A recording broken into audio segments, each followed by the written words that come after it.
Ya. A ver, entonces,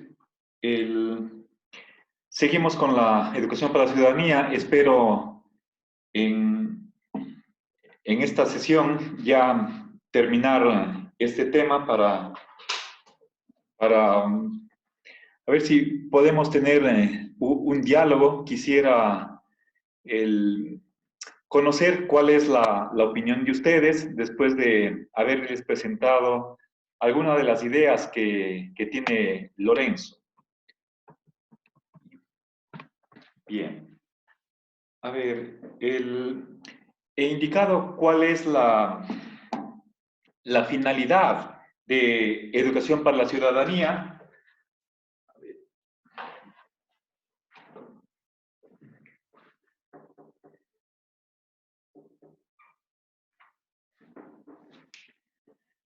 Bien. Les dije que era una materia integral que no solo tiene que ver con el intelecto, con el aprendizaje de definiciones, teorías, una discusión. Eso sería meramente instrucción, cuando tiene que ver solamente con conocimientos. La materia está concebida como parte de un proyecto de educación integral en la que no solamente lo que se trata de desarrollar es el intelecto, sino también los sentimientos, el cultivo de las virtudes, la formación del carácter, y es una materia netamente práctica. ¿Sí? Bien, entonces, y el sistema, o sea, puesto que los logros de aprendizaje son prácticos, los criterios de evaluación tienen que medir eso. Hay, según estamos viendo el caso de España, que es lo que Lorenzo Peña conoce, pero lo que sucede en ese país se puede generalizar. En realidad, detrás de esta materia está una tendencia que está a nivel mundial, ¿sí? Empezando por la UNESCO, la OEA, y en nuestro país, desde la Constitución, la LOES, todo lo que es el Ministerio de Educación, precisamente tenemos 2 años de esta asignatura en el bachillerato y también está presente en la Universidad de Cuenca, en su modelo educativo que es del año 2015. Entonces, en una primera hora yo les pude dar citas textuales que ejemplifican lo que es esta tendencia mundial y empecé a dar la crítica que hace Lorenzo Peña, que se centra en que es liberticida. ¿Sí? Entonces, a ver, resumiendo lo que he dicho hasta ahora, en su parte medular, puedo decir lo siguiente. A ver, es una materia, es educación integral, es una materia práctica.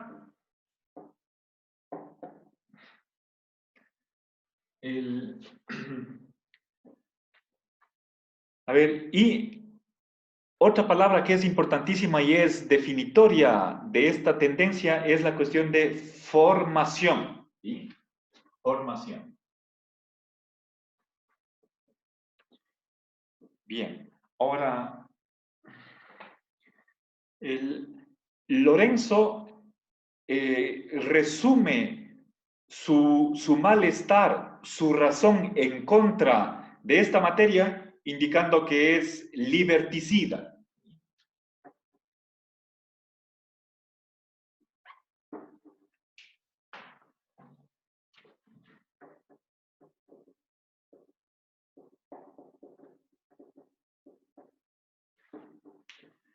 A ver, si me permiten, quiero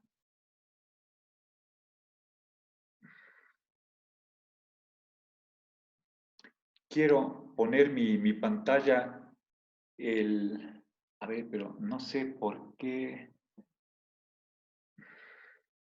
Quiero que aparezca solamente ahí está. Ya.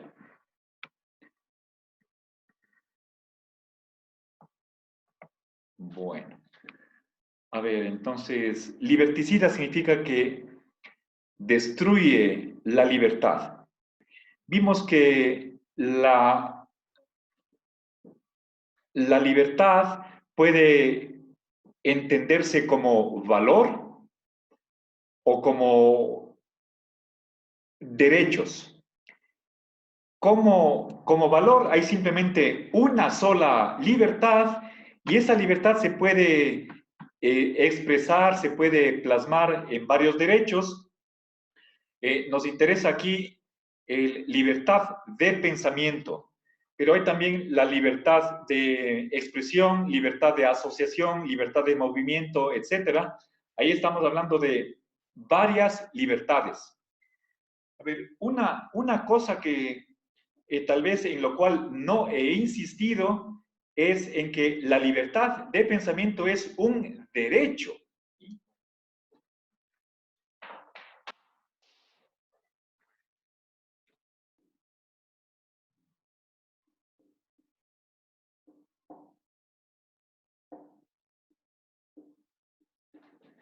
Es un derecho humano. O sea, en este tema no voy a profundizar qué es un derecho. El, Tal vez por lo que hemos avanzado en optativa 3, podría simplemente decir que un derecho es una permisión, una autorización. Es decir, que es lícito, es legítimo a una persona el ser, tener o hacer algo. ¿Sí? Entonces, por favor, este elemento es fundamental y me parece que en otras clases no lo he incluido, lo hago ahora. Libertad de pensamiento como un derecho. Indiqué también que la libertad de pensamiento tiene dos componentes. Por una parte es esa facultad de pensar de una determinada manera o no pensar y tener una opinión u otra, la que sea. Ahí les hablé de la cosmovisión, ¿sí? Entonces, de la ideología. A ver,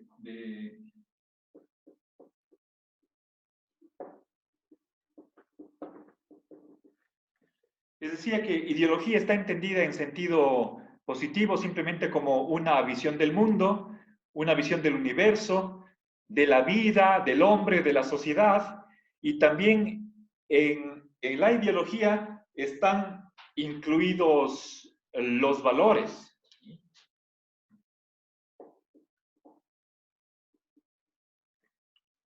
Ahora, entonces, hay en primer lugar una libertad para hacerse cada uno una imagen del mundo, una visión de cuál es la finalidad de la vida, lo que deberíamos nosotros perseguir y en segundo lugar, a partir de esa ideología y porque hay aquí un componente axiológico, de ahí se deriva la posibilidad o la facultad, el poder de adecuar, ajustar la vida a esa visión axiológica. Ahora, libertad de pensamiento incluye esa potestad de seguir, de adherirse. Aquí voy a poner la adhesión, esa es una palabra también importante.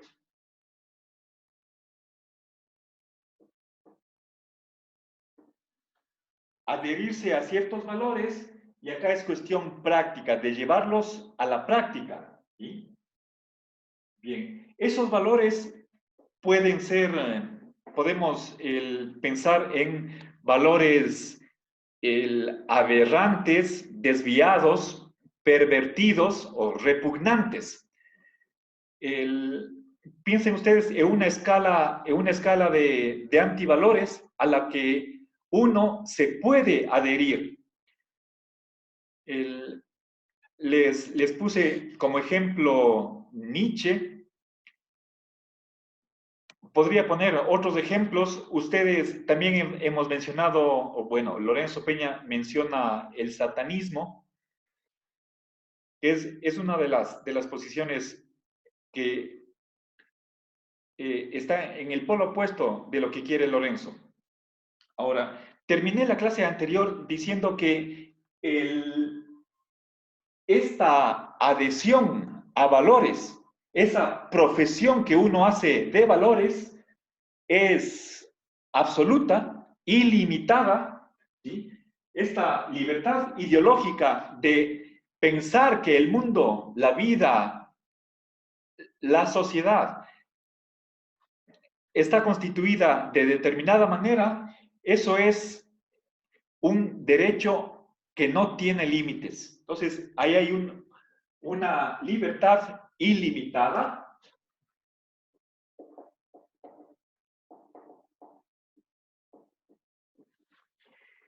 En cambio, el segundo aspecto, el segundo componente de la libertad de pensamiento tiene un límite, puesto que la práctica de los valores puede entrar en colisión con el respeto a las demás personas. Por lo tanto, puesto que convivimos en una comunidad en la que hay otras personas que tienen derechos, entonces la práctica, ¿sí? La práctica de esa ideología o de esos valores no puede ser ilimitada, libérrima, sino que tiene que tener límites.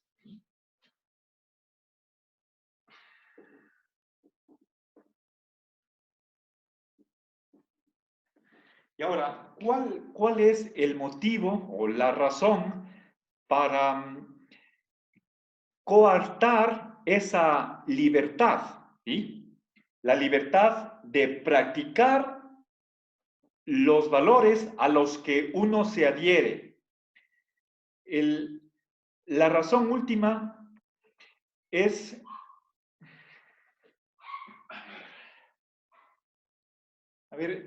tenemos que respetar a los otros. No es posible que nosotros hagamos lo que sea. La libertad de acción que tenemos, que se deriva de esa libertad ideológica, puede perjudicar a otros. Entonces, en nombre del orden público o de la seguridad pública, que es un valor que, a ver, aquí, el artículo o la serie de artículos que estoy exponiendo fueron escritos en el año 2006 y eso hay que tener en cuenta. Creo que alguna vez les mencioné, Lorenzo, desde que se graduó de doctor en filosofía en el año 79, eso debió haber sido aproximadamente en julio, el mes no estoy tan seguro, hasta acá ya son 41 años. Y si nos remontamos a la década de los años 60, cuando fue militante revolucionario comunista, entonces estaríamos aumentando por lo menos unos 15 años más, pero bueno, en todo caso, sus escritos abarcan un periodo de más o menos unos 50 años y como es lógico, no todos mantenemos las mismas ideas conforme vamos madurando, se nos amplía nuestro pensamiento y a veces cambiamos de opinión. Entonces, estos escritos fueron, perdón, es del año 2007. ¿Sí? 2007.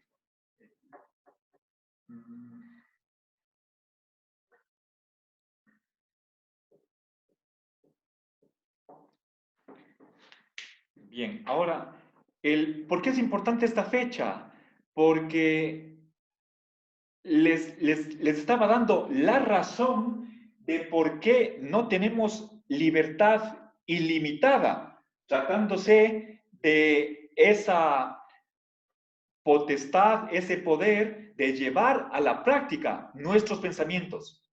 Si es que hay libertad de pensamiento, deberíamos ser capaces de manifestar esa ideología con nuestras acciones. Pero les digo que el bien público, esa expresión no está en estos artículos, él habla de el interés público.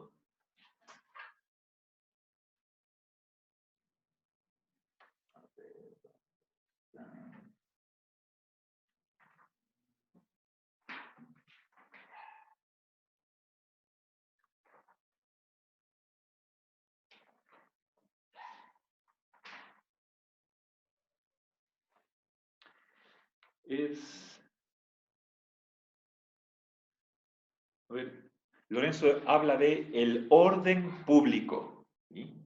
Entonces, voy a poner ahí, esa es la razón por la que Lorenzo no está de acuerdo con que tengamos libertad ilimitada de, de practicar nuestra ideología.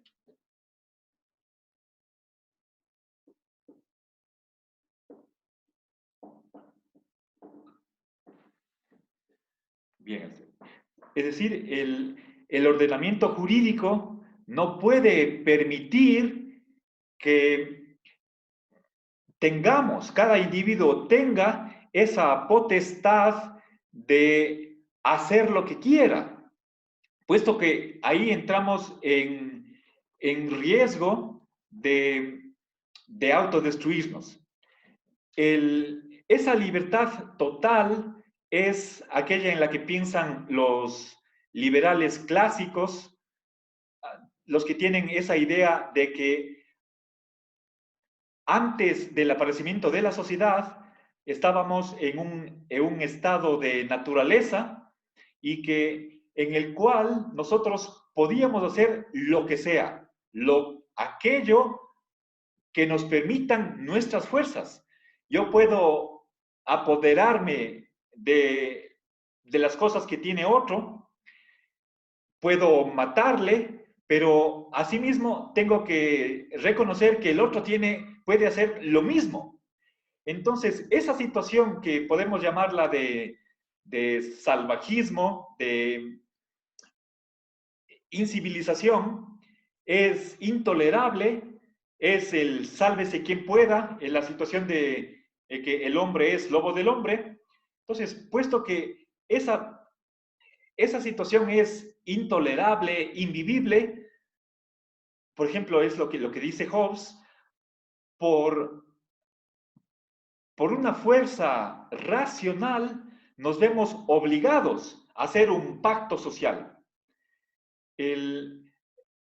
Hacemos una especie de gran convención en la que nos vamos a limitar la libertad a cambio de tener seguridad.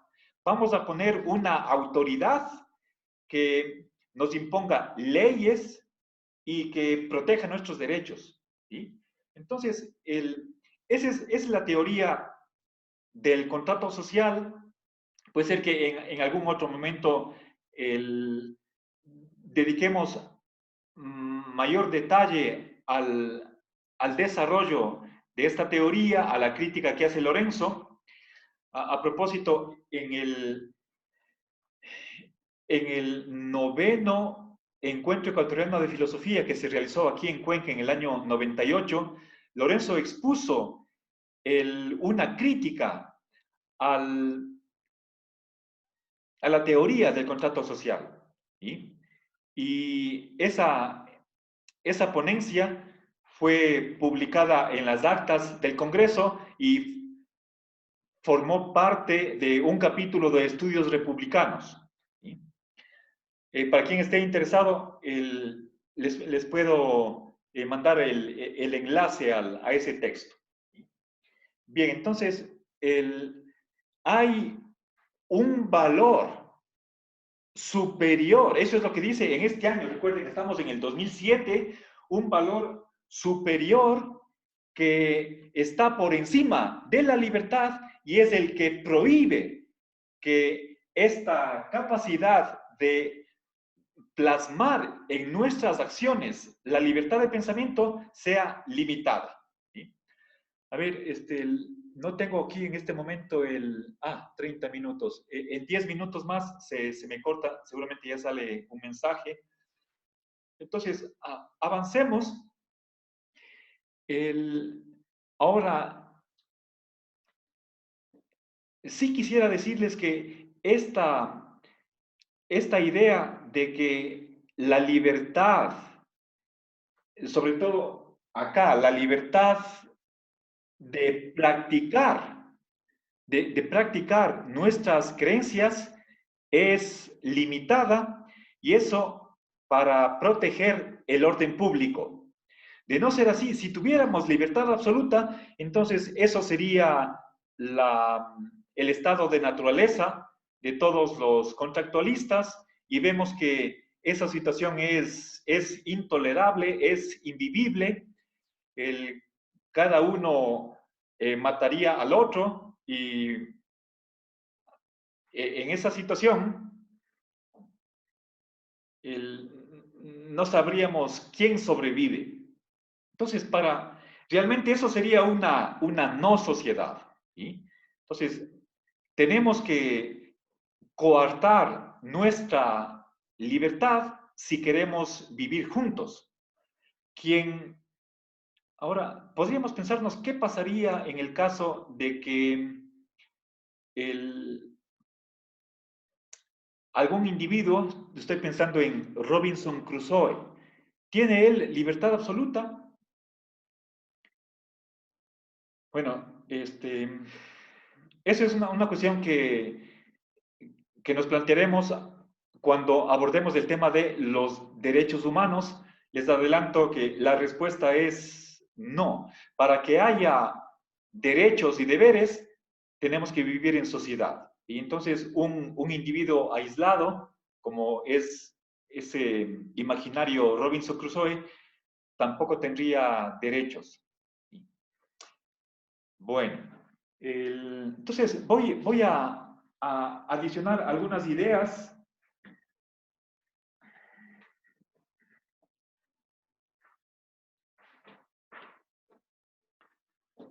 Bien, les mencioné a Antonio Sabater, a José Antonio, perdón, Fernando Sabater, José Antonio Marina y,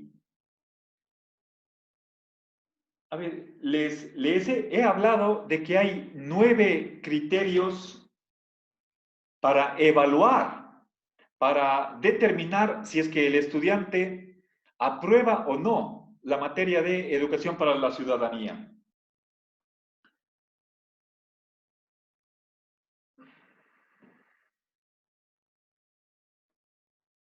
A ver, creo que una idea, a ver, desde aquí empiezan los 10 minutos. Bien.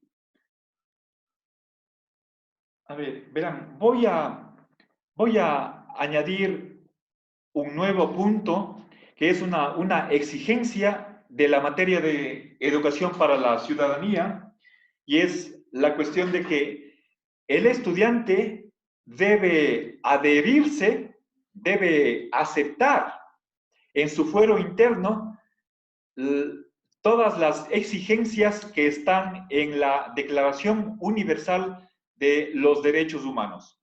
Entonces, voy a hacer los comentarios críticos que hace Lorenzo a ese componente de la asignatura. A ver, entonces es el exigida adhesión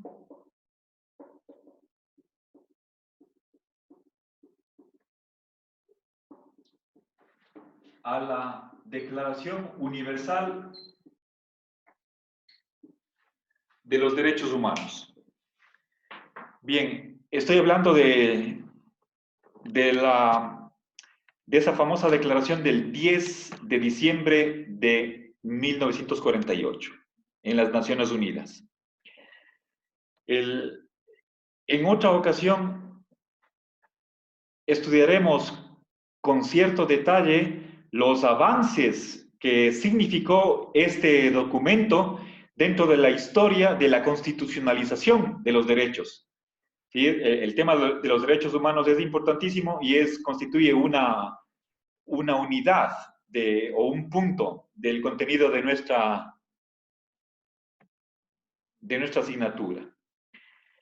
Bien, pero en este momento no me voy a concentrar en los aspectos positivos muy importantes de esta declaración, sino más bien en cómo la asignatura de Educación para la Ciudadanía exige, está demandando, solicitando de parte del estudiante que se adhiera al contenido de esa declaración.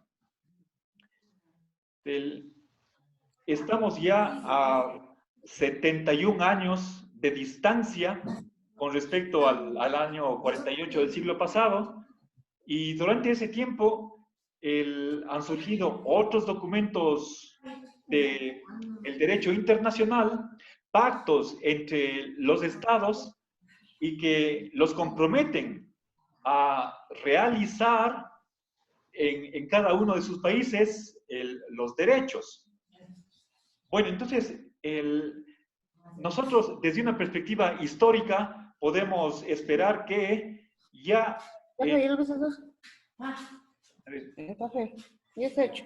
por favor, alguien está con el parlante, perdón, el micrófono. Blanquita, por favor, apague su micrófono.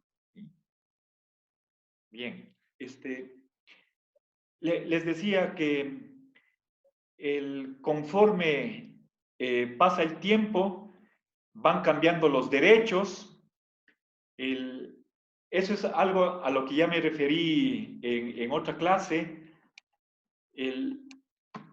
Si nosotros veremos que si es que comparamos la situación de finales del siglo XVIII hasta nuestros días, se han reconocido muchísimos derechos que antes no estaban en las constituciones. Entonces ahí hay una evolución y obviamente esta declaración constituye un hito importantísimo, pero aquí lo que me interesa no es tanto la propia declaración, sino lo que está pidiendo la asignatura de Educación para la Ciudadanía con respecto a una actitud que debe tener el bachiller. Es decir, un joven de 16, 18 años, ¿sí?, que tendría que aceptar lo que está en esa declaración. Lorenzo hace básicamente 3 críticas a la declaración de los derechos humanos. A ver, la primera es que no reconoce ciertos derechos que deberían estar ahí. Entonces, hay carencias, y esa es la primera crítica. Entonces, esto es Lorenzo.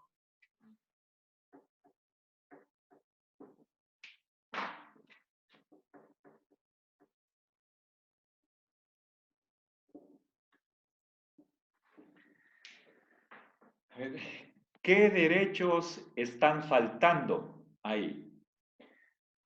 A ver, veamos, uno de ellos, voy a mencionar 3 derechos.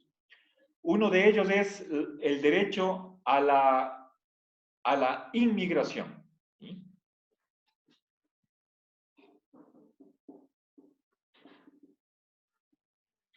Es decir, aquella facultad de entrar a un país. Si nosotros leemos esta famosa declaración, no recuerdo exactamente en cuál está, se dice que todo ser humano tiene derecho a salir de su país y a regresar al mismo. No dice nada más. Pero, ¿cómo puede ser que nosotros salgamos de un país sin entrar en otro? ¿Sí? Entonces, no está reconocido el derecho a la inmigración. Hasta el comienzo de la Primera Guerra Mundial, estamos hablando del más o menos, a ver, en los años alrededor de 1915, pues en 1914, 1918, en esa época las fronteras estaban abiertas. Fue después de la Segunda Guerra Mundial que se empezó a prohibir el libre movimiento entre países. Otro de los derechos que no está reconocido es la eutanasia.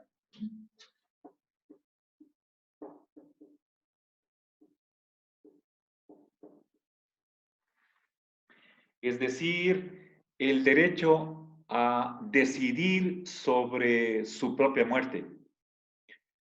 El derecho a una muerte digna. Recuerden, esta palabra tiene dos raíces griegas.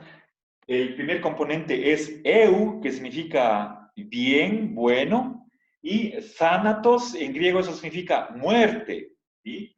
Entonces, eutanasia significa buena muerte y se refiere a aquella situación de un enfermo terminal cuya agonía es dolorosísima, insoportable, y si es que hay derecho a la muerte, entonces una persona que esté en esa situación de que esté desahuciado, esté ya por morir, tiene una semana, un mes, medio año, pero esa muerte es inaguantable. A veces ni siquiera con analgésicos le pasa el dolor o tienen que medicarle con tanta intensidad que simplemente le duermen para que no sienta. Entonces, bueno, ese es el caso típico. Entonces, la eutanasia, si es que se reconoce el derecho a la eutanasia, entonces una persona en su sano juicio, reiteradamente, con libertad, decide la muerte. Entonces puede pedir ayuda a un médico a que le administre alguna sustancia para que acabe con su vida. ¿Sí? Obviamente ahí hay una discusión de fondo. Lorenzo Peña cree que sí tenemos ese derecho a morir. Bueno, otra cosa es la cuestión del suicidio. Aquí no se menciona eso. Lorenzo habla de la eutanasia. Obviamente hay razones a favor, razones en contra. No vamos a entrar. Solamente menciono que desde el punto de vista de Lorenzo es una falta de la declaración el no incluir este derecho.